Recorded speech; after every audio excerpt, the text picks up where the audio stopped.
ప్రార్థన చేస్తాను. పరిశుద్ధుడే యేసయ్యా, నీకు వందనాలు. ఈ మధ్యకాల సమయంలో మీ పాద సన్నిధికి వచ్చి ఉన్నాం, మీకు అప్పగించి ఉన్నాం. మాకు వ్యతిరేకం కలిగిస్తున్న చీకటి నజరేయుడైన యేసుక్రీస్తు నామములో బంధిస్తున్నాం. అయ్యా, నీ పాద దాసురాల్ని నన్ను మరుగుపరిచి ప్రభువా మీరు మాట్లాడండి. జీవం కలిగిన వాక్కును రిలీజ్ చేయండి. ప్రియుడాను ఆత్మలో వర్ధిల్లుచున్న కొన్ని అన్ని విషయాల్లో నువ్వు ఫలిస్తామంటున్నావు, దీవించబడతావు, ఆశీర్వదింపబడతావు.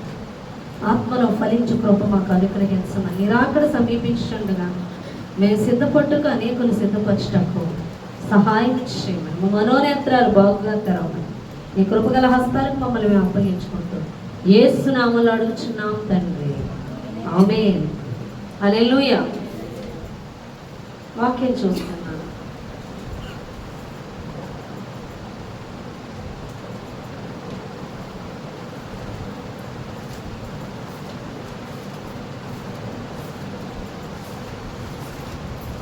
యాకోబు రాసిన పత్రిక 4వ అధ్యాయం. యాకోబు రాసిన పత్రిక 4వ అధ్యాయం 6-7 వచనాలు.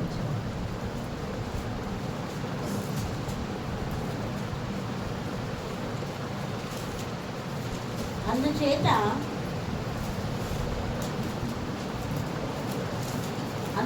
దేవుడు అహంకారులను ఎదిరించి దీనులకు కృప అనుగ్రహించును అని లేఖనము చెప్పుచున్నది. కాబట్టి దేవునికి లోబడి ఉండి అపవాదిని ఎదిరించుడి, అప్పుడు వాడు నీ యొద్ద నుండి పారిపోవును. దేవుని యొద్దకు రండి, అప్పుడు ఆయన మీ యొద్దకు వచ్చును. పాపులారా, మీ చేతులను శుభ్రము చేసుకొనుడి. విమనస్కులారా, మీ హృదయములను పరిశుద్ధపరచుకొనుడి. వ్యాకుల పడుడి, దుఃఖపడుడి, ఏడుగుడి. మీ నవ్వు దుఃఖములకును మీ ఆనందము చింతకును మార్చుకొనుడి. ప్రభువు దృష్టికి మిమ్మల్ని మీరు తగ్గించుకొనుడి, అప్పుడు ఆయన మిమ్మల్ని హెచ్చించును. హల్లెలూయా. చూడండి 6వ వచనములో, కాదు గాని ఆయన ఎక్కువ కృపనిచ్చును, అందుచేత దేవుడు అహంకారులను ఎదిరించి దీనులకు కృప అనుగ్రహించునని లేఖనము చెప్పుచున్నది. హల్లెలూయా. చూడండి, కృప అంటే మనం అర్హత లేనిది మనకిస్తున్నాడు దేవుడు. అది కృప వలన జరుగుతుంది, అది కృప. అందుకే యేసుప్రభు వారు కృప ఉన్నారు మనకి. అవునా కదా? నువ్వు పాపములో పుట్టేవని, పాపములో పెరిగేవని, పాపం వల్ల వచ్చే జీతం మరణం అనేది నరక ప్రాయమని నీకు తెలియదు. కానీ దేవుడు నిన్ను ఆయన సన్నిధికి నడిపించి పాపము నుండి విడుదలకు యేసుప్రభువే అని, నిత్యరాజ్యానికి వారసత్వం పొందాలంటే ఆయన మార్గమే అని నీకు గ్రహింపు కలిగేలాగా నిన్ను మందిరానికి నడిపించింది యేసుప్రభువారే. ఇది కేవలము ఆయన కృప వల్ల జరిగింది. నీకు అర్థమవుతుందా? హల్లెలూయా. నువ్వు అడగలేదే ఏ దినాన నేను పాపములో ఉన్నా, నేను పరలోక రాజ్యం వెళ్ళాలంటే ఎలాగా అని ఆయన ఎవరిని అడగలేదు, వెతకలేదు. నువ్వు దాని గురించి ఆలోచనే చేయలేదు. నువ్వు మరణం తర్వాత ఎక్కడికి వెళ్తావన్న విషయం గురించి. కానీ దేవుడే నిన్ను ప్రేమించి, నువ్వు ఇంకనూ తల్లి గర్భమునందు రూపింపబడక ముందే నీ కొరకు ప్రాణం పెట్టి నీ పాపముల కొరకైన శిక్షను ఆయన ముందే అనుభవించి నీకు నిత్యరాజ్యం అనేది ఇచ్చాడా లేదా? నువ్వు ఇప్పుడు పుట్టేక నీ కోసం ఆయన ప్రత్యేకంగా మరణించలేదు. నువ్వు పుట్టక ముందే ఎప్పుడో నీ కొరకు ఆయన ఈ కృపను అనుగ్రహించి అన్నాడు. హల్లెలూయా. అవునా కాదా? కాబట్టి దేవుడు అంటున్నాడు ఈ కృప మనకి హెచ్చుగా ఉండాలి. ఎందుకంటే పౌలుకి నా కృప నీకు చాలు అంటున్నాడు. కృప అనేది మనకు ఉండాలి. ఈ కృప అనేది మనల్ని ఘనతలోకి, దేవుడి పని చేయగలిగే అభిషేకాన్ని పొందుకోవడానికి, ఈ కృప అనేది మనం పడిపోకుండా మన నిత్యము ఆయన సన్నిధిలో ఆయన చిత్తంలో నడిపించడానికి కృప అవసరం. చాలామంది మన ప్రార్థనలు బట్టి దేవుడు వాడుకుంటాడేమో, మన పరిశుద్ధతను బట్టి దేవుడు వాడుకుంటాడేమో, నేను మంచిదాన్ని కాబట్టి దేవుడు చేర్చుకున్నాడేమో, నేను ఈ పని చేయగలను కాబట్టి దేవుడు చేర్చుకున్నాడేమో, నేను పెద్ద ఏదో అనుకోవడానికి లేదు. కృప వల్ల జరుగుతుంది. ఈ కృప ఎల్లప్పుడూ నీకు ఉండాలి, హెచ్చుగా ఉండాలి. కాబట్టి ఎప్పుడు కృపను అడగాలి. ఆ కృప మనల్ని నిత్యము కాపాడుతూ ఉంటుంది. మనకి దేవుడు ఏ పని అప్పగించి ఉన్నాడో ఆ పని చేయగలుగుటకు తగిన అభిషేకంతో నింపడానికి, శక్తితో నింపడానికి, తొట్టిల్లిపోకుండా నడపడానికి ఆయన కృప మనకి కావాలి. ఏమన్నా అర్థమైందా? కాబట్టి కృప హెచ్చుగా ఉండాలంటే ఏం చేయాలి? మన ఎడల నిరంతరం ఆయన కృపలో మనం నడుచుకోవాలంటే ఏం చేయాలి అంటే ఇక్కడ ఉందో చూడండి ఆ మాట. ఆయన ఎక్కువ కృపనిచ్చును, అందుచేత దేవుడు అహంకారులను ఎదిరించి దీనులకు కృప అనుగ్రహించును. హల్లెలూయా. అహంకారులను ఎదిరిస్తాడంట, దీనులకు కృప అనుగ్రహిస్తాడు. అహంకారం అంటే ఏంటి? మన దృష్టిలో అహంకారం అంటే డబ్బు ఉన్న వాళ్ళకి పవర్ ఎక్కువ, అహంకారం ఎక్కువ. అది ఉన్న వాళ్ళకి అహంకారం ఎక్కువ. ఇప్పుడు బైక్ మీద ఎవరైనా అసలు రైడ్ చేస్తూ ఓటు తాగేసేస్తున్నాను, అమ్మో ఎంత పొగరుగా ఉన్నారు, ఎంత అహంకారం. వాళ్ళకి జాబ్ ఉందని అహంకారం, వాళ్ళకి అందం ఉందని అహంకారం, వాళ్ళకి డబ్బు ఉందని అహంకారం, వాళ్ళకి బలగం ఉందని అహంకారం. కాబట్టి వాళ్ళని దేవుడు గద్దించేస్తాడు. మనం దేవుడు నమ్ముకుంటే యేసయ్యా నువ్వే మాకు దిక్కంటున్నామని మనకి కృప అనుగ్రహించేస్తాడు. ఓ యేసయ్యాని కన్నీరు గాచేస్తున్నాను అనుకుంటున్నారా? అది కానే కాదు. దీనత్వం అంటే ఏంటి? అహంకారం అంటే ఏంటంటే దేవుడు నువ్వు ఏది చేయాలని కోరుకుంటున్నావో అది చేయడమే దీనత్వం. నువ్వు ఏది చేయాలని దేవుడు కోరుకుంటున్నాడో లేఖనానుసారంగా, వాక్యానుసారంగా, అది కాక నువ్వు అనుకున్నది చేయడం అహంకారం అని దేవుడు మాట్లాడు. హల్లెలూయా. నీకు అర్థమవుతుందా? దేవుడు నువ్వు ఏది చేయాలని అనుకుంటున్నాడో అది చేయకపోవడమే అహంకారం. దేవుడు నువ్వు ఏది చెయ్యాలనుకుంటున్నాడో అది చేయడమే దీనత్వం. అది కృప వారి ఎడల హెచ్చుగా ఉంటుంది. హల్లెలూయా. ఎందుకంటే యేసు ప్రభువారిని మనం చూసినట్లయితే ఆయన తండ్రి చిత్తమే నెరవేర్చడానికి వచ్చాడు, కానీ ఆయన ఎక్కడా కూడా ఆయన స్వచిత్తము చేయడానికి ఎక్కడా రాలా. ఎందుకున్నాడు అంటే నా తండ్రి ఎందు నిమిత్తం పంపి ఉన్నాడో, ఆయన ఏది కోరుకుంటున్నాడో అదే నెరవేర్చాడు భూమి మీద యేసు ప్రభువు. అందుకే తండ్రి సమాప్తమైనది అని చెప్పాడు ఆయన సిలువలో. అవునా కదా? ఏం సమాప్తమైంది? తండ్రికి ఎందుకు చెప్పాడంటే నువ్వు చెప్పింది, నువ్వు అనుకున్నది సమాప్తం చేశాడు. హల్లెలూయా. కాబట్టి ఆయన దురాత్మను వెళ్ళగొట్టాడు, దురాత్మని ఎదిరించాడు. ఆయన్ని కూడా శోధించడానికి అపవాదం వచ్చింది, దాన్ని ఎదిరించాడు. ఎందుకంటే ఆయన తండ్రి చిత్తాన్ని చేస్తున్నాడు, తండ్రికి లోబడుతున్నాడు. అర్థమైందా? తండ్రికి లోబడుతున్నాడు కాబట్టి తండ్రి చిత్తాన్ని చేస్తున్నాడు.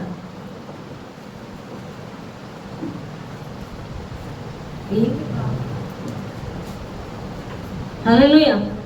కాబట్టి ఆ దుష్టుని ఎదిరించాడు, వాడు పారిపోయాడు. దుష్టుని చేత పీడింపబడిన వారిని విడిపించాడు, రోగుల్ని స్వస్థపరిచాడు. అద్భుతాలు. ఆయన విత్తిన వాక్యం ఫలించింది. ఎందుకు అంటే ఆయన తండ్రి చిత్తము నెరవేరుస్తున్నాడు, కానీ ఆయన స్వచిత్తం ఎక్కడా లేదు. నీ ఎడల కృప ఎక్కువ ఉండాలి. నువ్వు చేసేదాన్ని బట్టో, నువ్వు బాగా ప్రార్థన చేస్తున్నావనో, దేవునికి నువ్వు చెవి యొక్కేస్తున్నావనో, నువ్వు పరిశుద్ధురాలువనో కాదు దేవుడు నిన్ను వాడుకోలేదు. నువ్వు ఆయనకు అప్పగించుకోవాలి. దేవుడు చెప్పింది నువ్వు చేయడానికి లోబడినప్పుడు, నీ మీద కృప విస్తరింపబడినప్పుడు, నీ మీద ఆ పని చేయగలుగుటకు తగిన అభిషేకం దిగుతుంది, ఆ శక్తి విడుదల అవుతుంది. అర్థమవుతుందా మీకు? హల్లెలూయా. అది గొప్పతనం.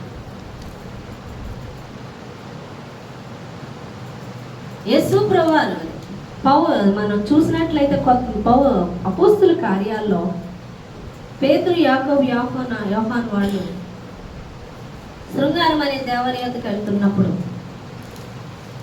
అక్కడ కాళ్ళు లేని ఒక వ్యక్తి వచ్చి వీళ్ళ దగ్గర అడుక్కోవడానికి వచ్చి వీళ్ళ దగ్గర వెండి బంగారాలు ఏమన్నా ఉంటాయా అని చూస్తే వాళ్ళు అన్నారు, వెండి బంగారములు మా యొద్ద లేవు, కానీ మేము కలిగి ఉన్నదే నీకు ఇస్తున్నాం. ఏం కలిగి ఉన్నారు అంటే యేసుని కలిగి ఉన్నారు. ఎందుకు యేసుని కలిగి ఉన్నారు? యేసు అన్న కృపే. ఎందుకు యేసుని కలిగి ఉన్నారంటే వారు దేవుని చిత్తమునే చేస్తున్నారు. వారి స్వచిత్తం ఎక్కడా లేదు వారి దగ్గర. అందుకే వారు ఆ యొక్క కుంటితనమును వెళ్ళగొట్టి స్వస్థత వారిలోకి రిలీజ్ అవ్వడానికి కారణం వారు కలిగి ఉన్న యేసుని వారికి అతనికి ఇచ్చారు. హల్లెలూయా. అంటే అహంకారం అంటే ఏంటంటే నువ్వు అనుకున్నది చేయడం అహంకారం. దేవుడు నీ ఎడల చెప్పింది ఏంటో చేయడం దీనత్వం అని దేవుడు మాట్లాడు. అందుకే దేవుడు చెప్పింది చేసేవాళ్ళు లోబడుతున్నప్పుడు వారి ద్వారా అద్భుతాలు, దెయ్యాలు వెళ్ళగొట్టడం, విడుదల ఉంటుంది. ఈరోజు నువ్వే దెయ్యాల చేత బంధింపబడుతున్నావు అంటే కారణం ఏంటంటే నువ్వు దేవుని చిత్తమును కాక నీ స్వచిత్తమును నెరవేర్చుకున్నప్పుడు నువ్వే బంధింపబడతావు. అందుకే ప్రతి దినం దేవుణ్ణి అడగాలి. నీ దారి నీది, ఆయన దారి ఆయనది అయిపోవడానికి వీల్లేదు. నిన్ను పిలుచుకున్నది, నేను ఏర్పరచుకున్నది, నేను రప్పించుకున్నది ఎందుకు అంటే ఆయన ఉద్దేశం నీకు తెలియచేయడానికి. దానికి లోబడుతున్నప్పుడు నీ ఎడల కృప ఉండాలి. కృప లేనిది నువ్వు ఎత్తబడేంత వరకు ఆయన కృప నీ మీద ఉండాలి. ఆయన కృప నీ మీద ఉండాలంటే ఆయన దీనులకు కృప అనుగ్రహిస్తాడు, అహంకారులను ఎదిరిస్తాడు. అందుకే దేవునికి లోబడి ఉండడి, అపవాదిని ఎదిరించుడి. మీరు నా తట్టు తిరిగితే చూడండి అక్కడ మీరు అప్పుడు ఆయన మీ ఏమనుంది, దేవుని యొద్దకి రండి. అప్పుడు ఆయన మీ యొద్ద. దేవుని యొద్దకు రావడం అంటే ఏంటి? దేవుడు చెప్పింది చేయడానికి నువ్వు లోబడ్డమే దేవుని యొద్దకు రావడం. అంతేగాని ఆయన బొమ్మ చేసుకొని అక్కడికి వెళ్తావా, లేదా మందిరంలో కూర్చుంటావా? మందిరంలో అంటే మనుషులు కట్టే మందిరంలో ఆయన ఉండడు కదా, నీ హృదయంలోనే ఉండాలి. ఆయన నీలోకి రావాలి, నువ్వు ఆయన యొద్ద ఉండాలంటే నువ్వు ఆయన యొక్క చిత్తానికి, ఆయన నీకు అప్పచెప్పిన దానికి నువ్వు అంగీకరించి లోబడి చేయాలి. హల్లెలూయా. నీకు అర్థమవుతుందా?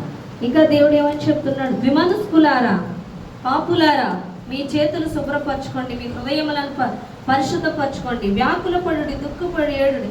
మీ నవ్వు దుఃఖమునకు, మీ ఆనందం చింతనకు మార్చుకోండి. ప్రభు దృష్టికి మిమ్మల్ని మీరు తగ్గించుకోండి, అప్పుడు ఆయన మిమ్మల్ని హెచ్చిస్తాడు. తగ్గించుకోవాలంటే ఆయన చెప్పింది చేయడం, తగ్గించుకోవడం, మనం అన్నది కొన్నది చేయడం, ఆయన ఎదిరించడం. ఆయన ఎదిరించేవారు ఆయన రాజ్యంలో ఉండరు. లోబడే వాళ్ళని మన దగ్గర ఉంచుకుంటాం, ఎదిరించే వాళ్ళని మన దగ్గర ఉంచుకోంగా.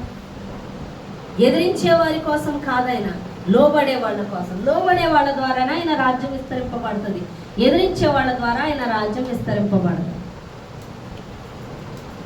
ఆయనకి లోబడే వాళ్ళకి అపవాదిగాడు లేదా అధికారం ఉంటుంది. వాడు వారి యొద్ద నుంచి పారిపోతాడు. కానీ ఎదిరిస్తే మాత్రం వాడి అధికారం ఎక్కువ ఉంటుంది. అర్థమవుతుందా? మొన్న మనం చూసినట్లయితే ఒక అమ్మాయి ఉంది. ఆ అమ్మాయి చిన్న డిస్టర్బ్ వాళ్ళ హస్బెండ్ మందు తాగితే ప్రార్థన చేయాలి లోబడి, ప్రభా వాళ్ళు లోబడాలని కాదు, నిలబడి నీళ్ళ తాగిచ్చేది కాదు. లేదు, ఫోన్ చేయడు, గారు ప్రార్థన చేయండి, నా భర్త బతికితే చాలు. అదంతా అపవాది కుయుక్తిగా చేసిన పని అంతా. ఆ అమ్మాయికి ఎవడో ఏదో భాష రానోడు ఫోన్ చేయడం, ఆ పిచ్చుకాలు చూసి అంట అనుమానించి ఈయన మందు తాగేసాడంట.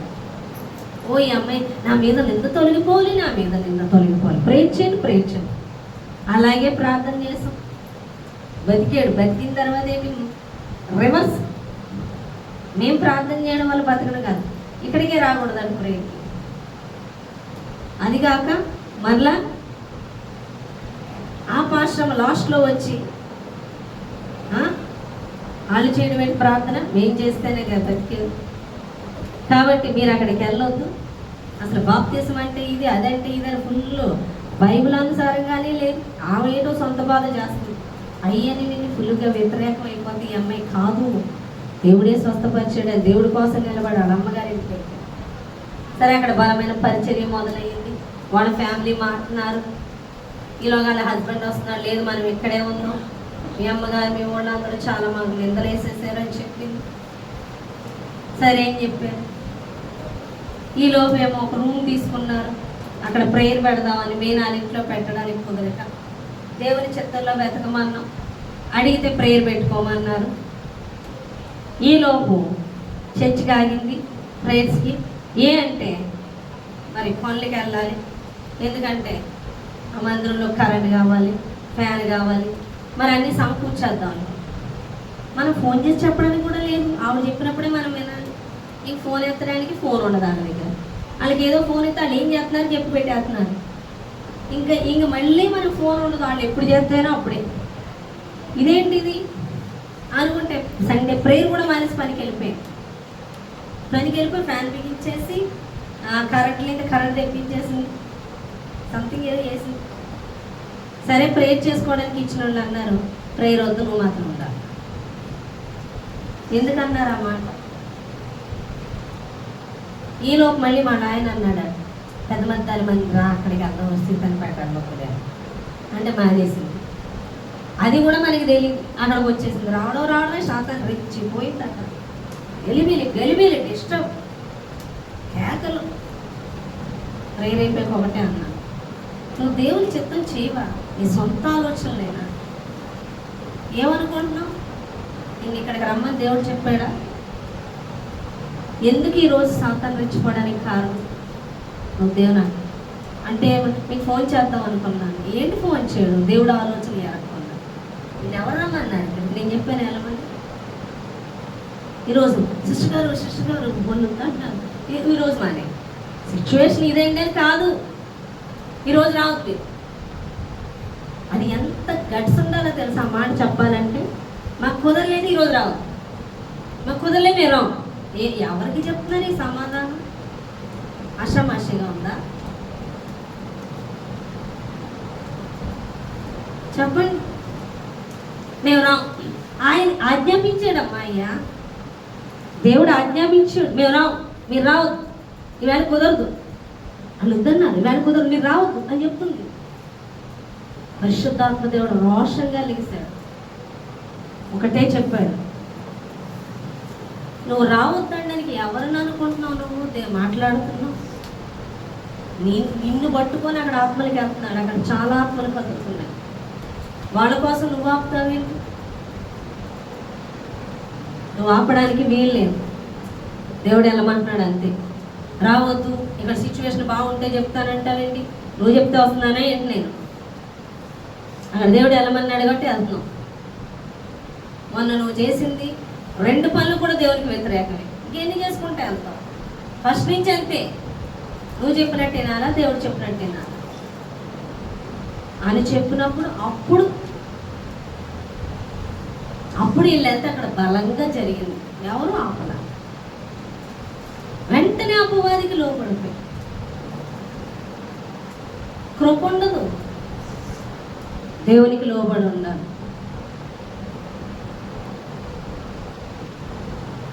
రాకడ సమీపిస్తుంది.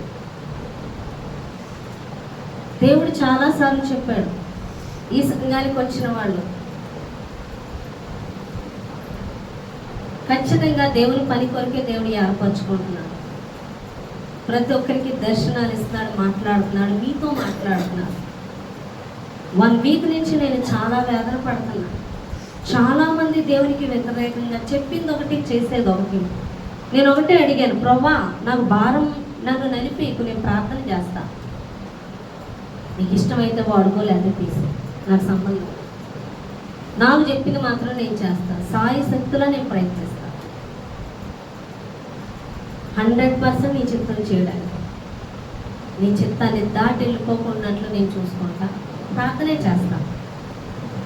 నీ ఎన్నికలు, నీ ఏర్పాట్లో ఉన్న వాళ్ళు వాడుకో. 1 వీక్ నుంచి నేను నలుగుతున్నా, లాస్ట్ మండే నుంచి పరిశుద్ధాత్మ దేవుడు లెగుస్తున్నాడు. ప్రార్థనలు చేయమని వాళ్ళకే చెప్తున్నాడు. కాలనీలో ప్రతి ఒక్కరికి దర్శనం ద్వారా మాట్లాడుతున్నాడు. ఎవరికి ఏ పని అప్పగిస్తున్నాడో క్లారిటీ ఇస్తున్నాడు. అర్థమవుతుందా? కానీ కృప అంటే ఏంటి? కృప కావాలి. కృప లేకపోతే నువ్వు బతకలేవు. చీల్చి చెండాడేస్తావు సాతాను. కృప కావాలి అంటే ఆయన చెప్పిన దానికి లోబడాలి. ఆయన నీ ఎడల ఏం చెయ్యాలని నువ్వు కోరుకుంటున్నాడో అదే నువ్వు చెయ్యాలి. దాన్ని దీనత్వం అంటాడు.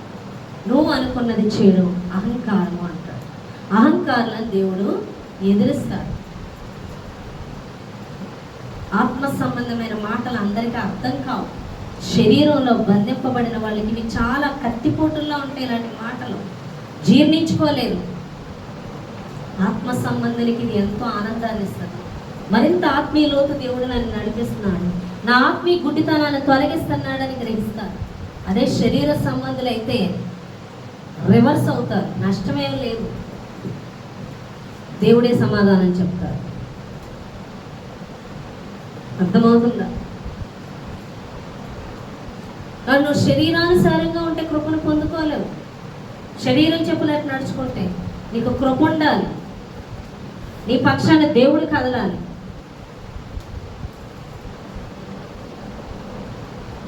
కృప అంటే తెలీదు, అభిషేకం అంటే తెలీదు, దేవుడి పని అంటే ఏంటో తెలీదు. నువ్వు అనుకున్న విధానంలో నీకు నచ్చినప్పుడు, నీకు ఖాళీగా ఉన్నప్పుడు, నీకు శ్రమ వచ్చినప్పుడు, నీకు బాధ వచ్చినప్పుడు కాదు. నువ్వు ఎలాంటి పరిస్థితిలో ఉన్నా దేవుడు చెప్పింది నువ్వు చేయాలి. పౌలు నా ముళ్ళని తీసివేయని అడుగుతున్నాడంటే ఎలాంటి పరిస్థితిలో ఉన్నాడో ఆలోచించాను.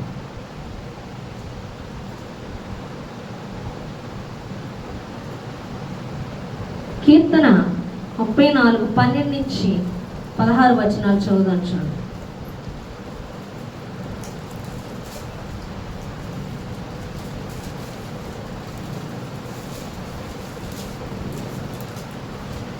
బ్రతుకుగోరువాడు ఎవడైనా ఉన్నాడా? మేలునందుచు అనేక దినములు బ్రతుకుగోరువాడు ఎవడైనా ఉన్నాడా? చెడ్డ మాటలు పలకకుండా నీ నాలుకను, కపటమైన మాటలు పలకకుండా నీ పెదవులను కాచుకొనుము. కీడు చేయటం మాని మేలు చేయము, సమాధానము వెతికి దానిని వెంటాడము. యెహోవా దృష్టి నీతిమంతుల మీద ఉన్నది, ఆయన చెవులు వారి మొరలను ఒప్పుచున్నది. దుష్క్రియలు చేయు వారి జ్ఞాపకమును భూమి మీద నుండి కొట్టివేయుటకై యెహోవా సన్నిధి వారికి విరోధముగా ఉన్నది. నీతిమంతులు మొరపెట్టగా యెహోవా ఆలకించును, వారి శ్రమలన్నిటిలో నుండి వారిని విడిపించును. విరిగిన హృదయము గల వారికి యెహోవా ఆసనుడు, నరిగిన మనసు గల వారిని ఆయన రక్షించును. నీతిమంతుని కలుగు ఆపదలు అనేకములు, వాటన్నిటిలో నుండి యెహోవా వారిని విడిపించును. నువ్వు దేవుని చిత్తము నెరవేరుస్తున్నప్పుడు ఖచ్చితంగా శాతం వ్యతిరేకంగానే నిలుస్తుంది. దేవుని చిత్తము నెరవేరుస్తున్నప్పుడు, ఆయన ఉద్దేశంలో నువ్వు నెరవేరుస్తున్నప్పుడు అప్పుడు ఖచ్చితంగా విజయం ఉంటుంది. ఎందుకంటే ఆయన ఆపదల్లో నుంచి, అన్నిటిలో నుంచి మనల్ని విడిపిస్తాడంట. అందుకే ఆయన అభిషేకం, అదే ఆయన కృప. అర్థమవుతుందా?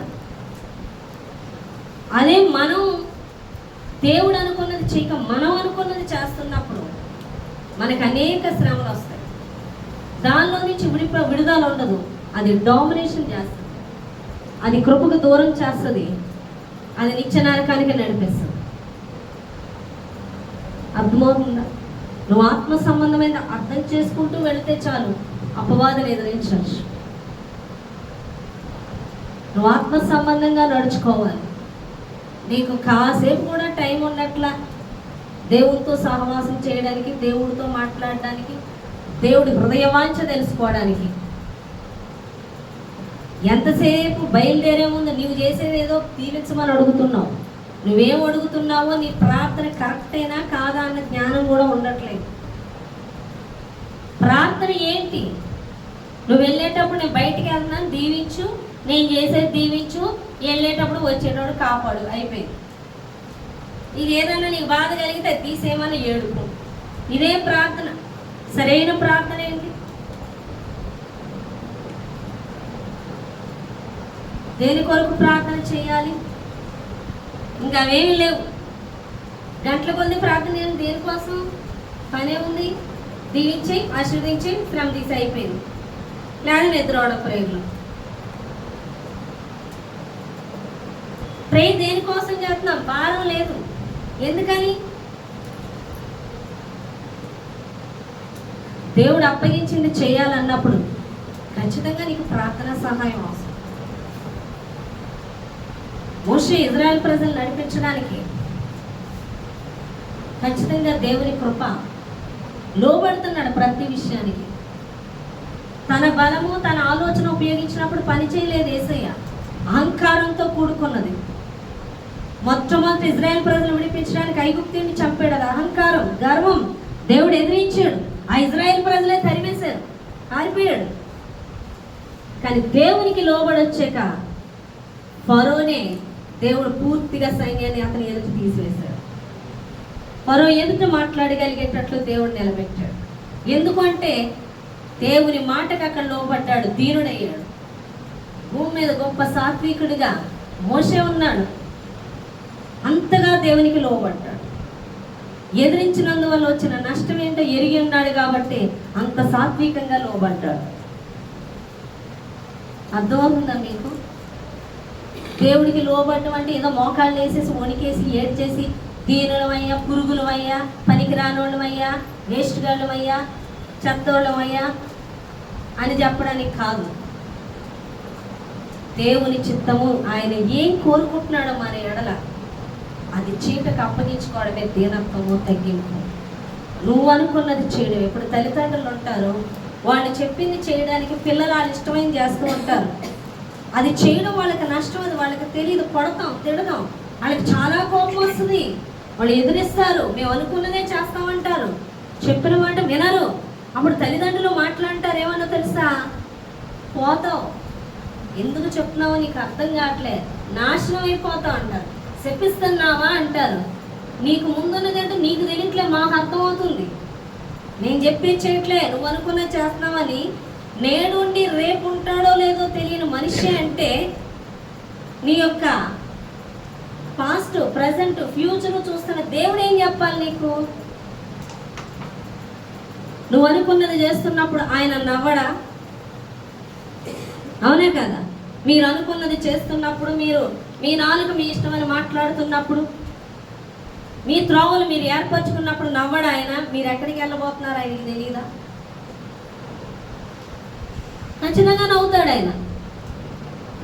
మళ్ళీ మీరు వెళ్ళే మార్గము మీరు కరెక్టో కాదో మీకు తెలియదు, మళ్ళీ దాన్ని దీవించమని ఆయన అడుగుతారు. దీవించకపోతే నాకేం చేశాడని అడుగుతారు. అది వాక్య గ్రహింపు లేని తనం. ఏం చేశాడు అని అడుగుతున్నావు, నాకేం చేశాడు, నాకేం చేశాడు, ఏం చేశాడని పౌలు సమస్తాన్ని విడిచి వచ్చి దేవుని సువార్తను ప్రకటించాడు. ఏం చేశారని ఆ యొక్క చేపలు పట్టే వాళ్ళందరూ కూడా అపోస్తుల స్థానంలో నిలబడ్డారు, ఆయన కోసం మరణించారు. ఏం చేశారో ఆయన గ్రహించారు. వాళ్ళు ఏదో గ్రహించక్కర్లేదు, ఆయన దేవుడు నీతో మాట్లాడుతున్నాడు, సంతోషించు. నీకు ఆ కృప ఇచ్చాడు, నేను రక్షణలోకి నడిపించాడు, నీ రక్షణ కాపాడుకో, నీకు అప్పగించింది చెయ్యి. ఇంత గొప్ప ఉచిత రక్షణ వ్యర్థం చేస్తావా? ఎలీషా మీద దుప్పటి కప్పినప్పుడు ఏలియా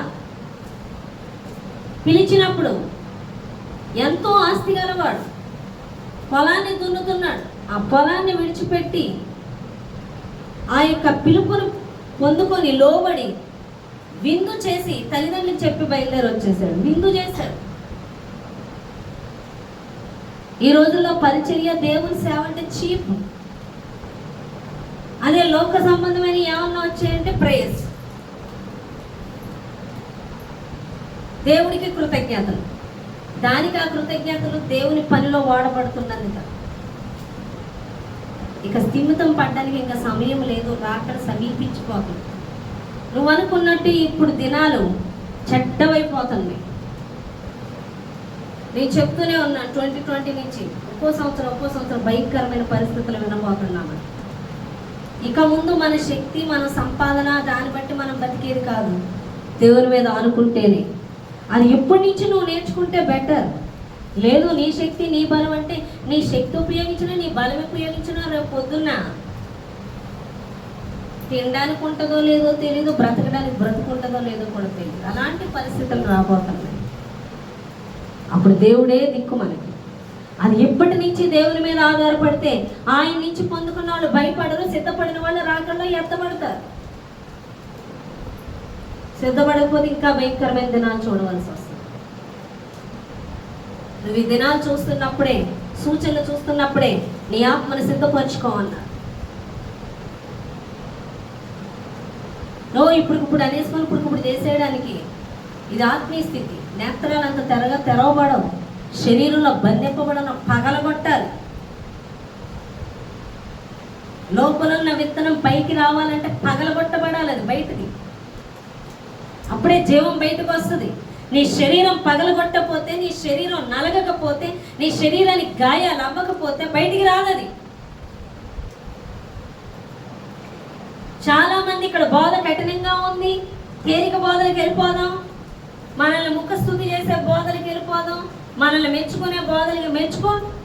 వాళ్ళు మెచ్చుకుంటారు, నువ్వు చేసేదంతా కరెక్ట్ అంటారు. నువ్వు చేసేది కరెక్ట్ అంటే ఇక దేవుడు ఎందుకు ఈ వాక్యం ఇవ్వడం, దేవుడు ఎందుకు ప్రాణం పెట్టడం? శరీరం నలగొట్టబడాలి, నీకు గాయాలైపోవాలి, నీలోంచి జీవం బయటికి రావాలి.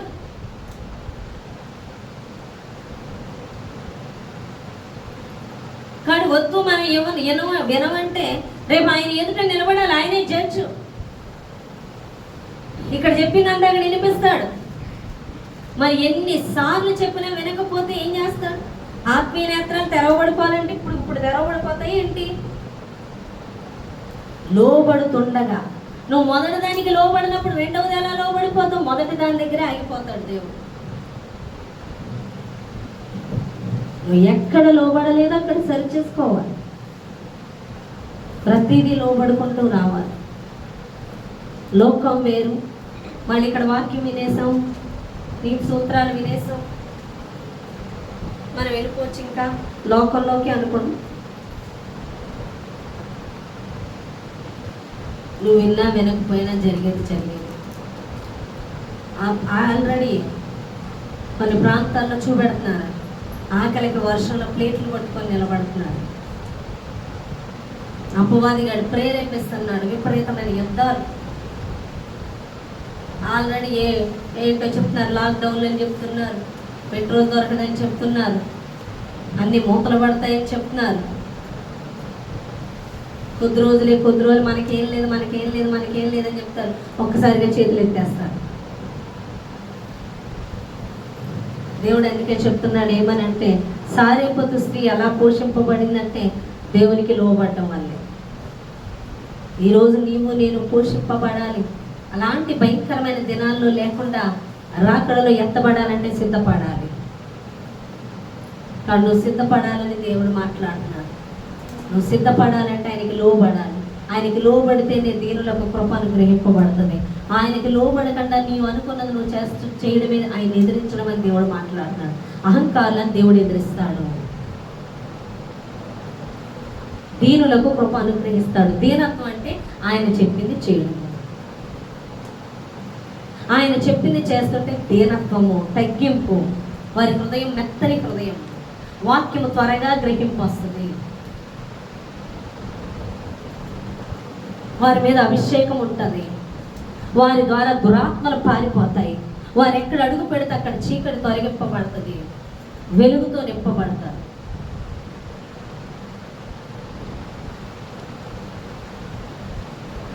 నువ్వు కఠిన హృదయం చేయబడ్డం అంటే, నీ హృదయం కఠినమైపోవడం అంటే నువ్వు దేవుడు చెప్పింది చేయక నువ్వు అనుకున్నది చేయడం, అపవాది ప్రేరేపించేది చేయడం, దేవుని స్వరాన్ని వినకపోవడం. అటువంటి హృదయాలు కఠినంగా ఉంటాయి. ఎందుకంటే వాక్యం వెళ్ళాలి అంటే చెప్పింది లోబడాలి. ఆయన కఠిన హృదయం ఉన్న చోట, దేవుని వాక్యం వెళ్ళని చోట వెలుగు ఎక్కడ ఉంటుంది? చీకటి తప్ప. చెవులతో వింటారు, కళ్ళతో చూస్తారు, కానీ గ్రహింపు లేని వారుగా ఉంటారు, నేత్రాలు మూయబడిన వారుగా ఉంటారు. ఈరోజు వాక్యం విస్తారంగా ప్రకటించబడుతున్నా అనేకులు కదలకపోవడానికి కారణం ఏంటి? నామకార్థం ఉండిపోవడానికి కారణం ఏంటంటే శరీరాల్లో బంధింపబడం. అనేక చర్చలు ఉన్న చోటుకు మనల్ని ఎందుకు తీసుకెళ్తున్నాడు? ఆ చర్చలు అన్నింటికి ఈజీగా వెళ్తున్నారు, వస్తున్నారు. నిన్న పెద్ద మధ్యలో హెప్సిబా అన్న అమ్మాయి కదిలింది. నిన్న కాక మన ఇంకా బైబిల్ చదవడం రాదు. ఆ అమ్మాయి వాళ్ళ అన్నయ్య గృహం కట్టుకున్నాడు. భోజనానికి రమ్మంటే ఫోన్ చేయడానికి అదే టైంలో ఫోన్ లేదంట నాకు చెప్పడానికి. సరే ఎలా అయినా సువార్త చెప్పాలని వెళ్ళిందంట. బస్సు అందలేదంట. ప్రభా ఇంకొక 5 నిమిషాలు, లేకపోతే బస్సు రాకపోతే నేను వెళ్ళిపోతాను ఇంటికి అని చెప్పి నిలబడి వచ్చేపోతుంటే బస్సు వచ్చిందంట. ఆ బస్సు ఎక్కి వెళ్ళబోతే సరిగ్గా భోజనం టైం అన్నీ అయిపోయాను. సరే భోజనం చేసి లోనికి వెళ్ళి చూస్తే ఆ లోపల పాలు పొంగించారంట. ఒక క్రైస్తవులైన వాళ్ళు క్రైస్తవులంట. కాళ్ళకి ఇక రాసుకుంటారుగా, ఇక కడతారుగా తోరణాలు, ఇక అన్నీ ఉన్నాయండి. అడిగిందంట నిలబడి, మీరు క్రైస్తవులేనా? మీరు వెళ్ళే బోధ ఎక్కడికి? బైబిల్లో ఇది ఉందా చేయమని నాకు చూపించండి. ప్రార్థన అంటే ఇదేనా? ఎవరు నేర్పిస్తున్నారు? రండి మా పాస్టర్ గారి దగ్గరికి. దేవుడు ఎలా ఉండాలో, ఎలా నడుచుకోవాలో చెప్తారా? అక్కడుంది సన్నిధి, మీ దగ్గర లేదు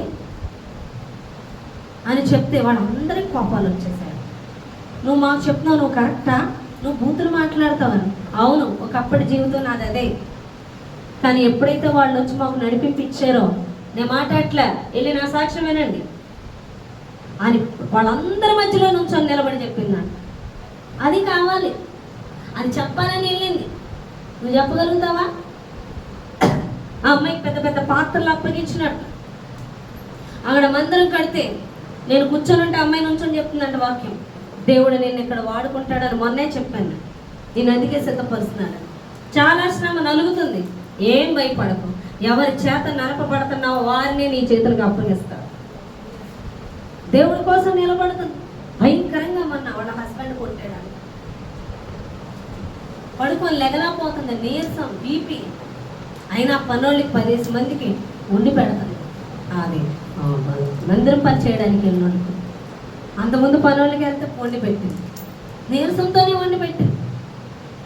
వాళ్ళు టార్చర్ పెడుతున్నారు ఇంట్లో, వండొద్దు వాళ్ళకి అని. అయినా సరే దేవుని కోసం నిలబడుతుంది. చిన్ని పిల్లలు మళ్ళీ గొర్రెలు కాయడానికి వెళ్ళాలి, పొద్దున్నే వంట చేసి పెడుతుంది, అక్కడ తడుపుతుంది. అదంతా దేవుని కోసం నిలబడుతుంది. వెళ్ళి అందరి మధ్యలో నిలబడి, ఇది కరెక్టా? ఇది పొంగించడం కరెక్టా? మీరు క్రైస్తవులేనా? ఇలా చెయ్యొచ్చా? ఇది వాక్య విరుద్ధం అని చెప్పింది. అదే మనమైతే చెప్తాం, మనకి ఎందుకు? మనం తప్పించుకొని వచ్చేసామా లేదా? అంటే వాడుకుంటాడు అలాంటి వాళ్ళని.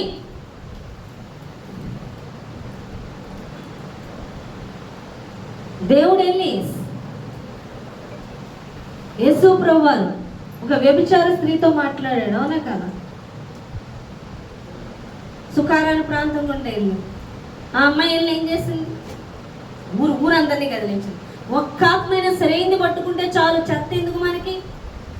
దేవుడి కోసం నిలబడండి, దేవుడి చిత్తం చేయండి. మందిరంలో ఒకటి, బయట ఒకటి, చేసేదొకటి, చెప్పేదొకటి.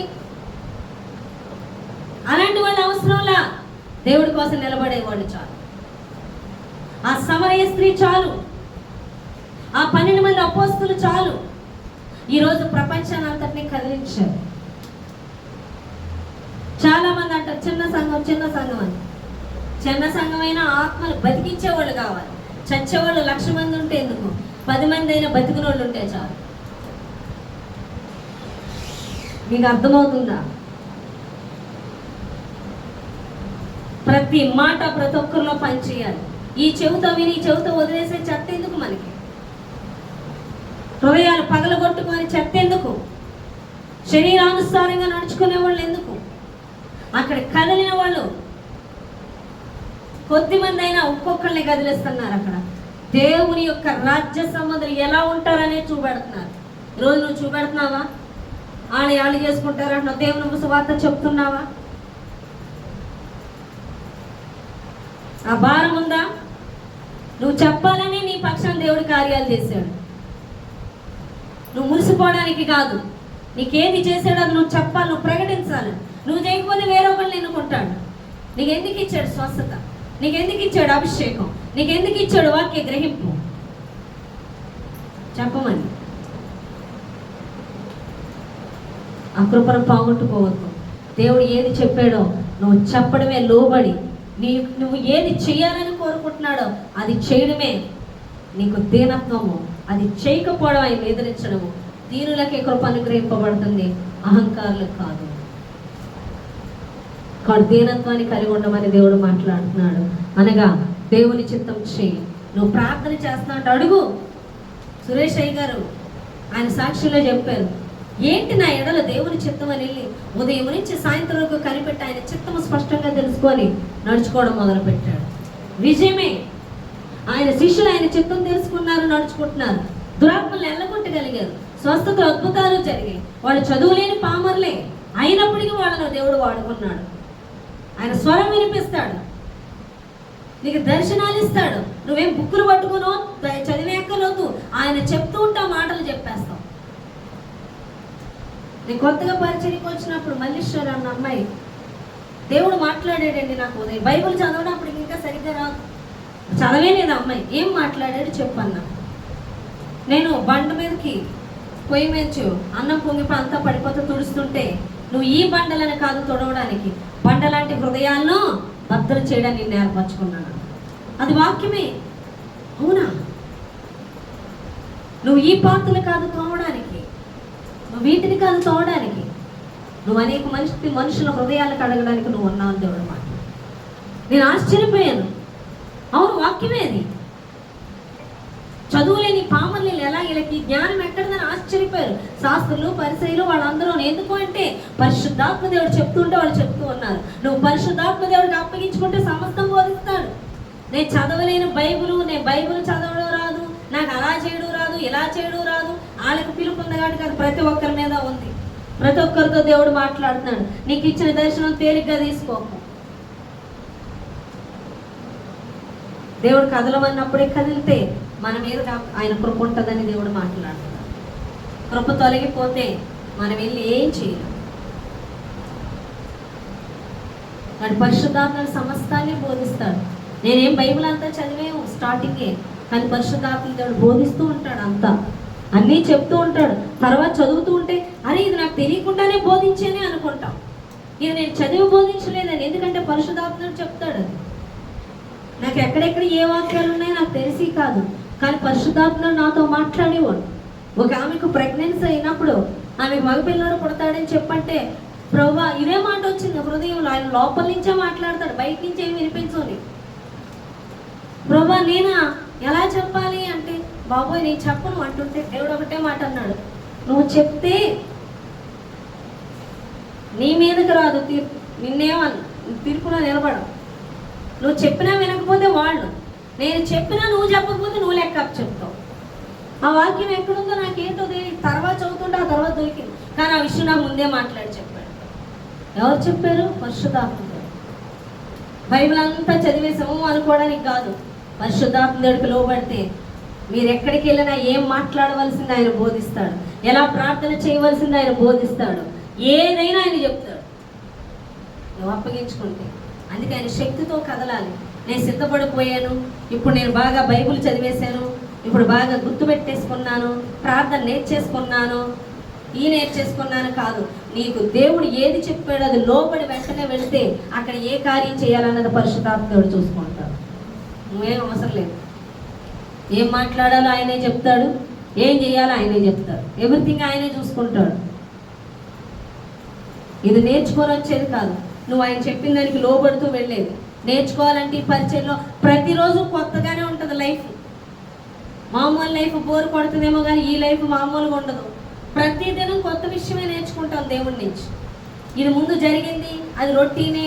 నిన్న వండుకున్న కూర ఒక వారం రోజులు పోయి కొండాం, అదే అన్నం, అదే జాబు, అదే రొటీన్ లైఫ్ కాదు ఇది. ప్రతిదినం క్రొత్తదనంతో ఉంటుంది. ప్రతిదినం లోతు తెలుసుకుంటాం.